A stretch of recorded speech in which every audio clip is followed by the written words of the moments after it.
Wat is jou droom? Het jy al opgegee enigstens op jou droom? My droom staan hier langs my, is om met perde te werk. Ek staan en eet my merrie. Ek glo dat elkeen 'n droom binne in hom het. En geld is nie een van daai goed wat jy die hele tyd moet terughou nie. Ja, finansies maak en breek jou.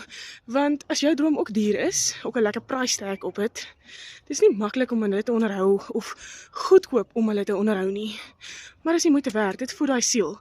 Waarvoor anders lewe ons as ons die hele tyd moet werk, huis. Wanneer kry ons 'n bietjie van? Ek het vir my 'n side hustle begin wat my in dollar betaal om al hierdie ekstra goedjies te kan bekostig. Soos hierdie madam, ek het nou haar hare lekker ingedraai, sy het 'n nuwe masker, sy staan eet. En al hierdie goedjies wat 'n mens op hulle spandeer kos geld, 'n side hustle kos geld. So as jy nie meer geld het vir jou side hustle nie, kom dit net vir my onder perd. En ek gaan jou wys hoe jy jou eie aanlyn besigheid kan begin waar jy in dollars verdien. En ook weer 'n slag daai droom kan uitlewe.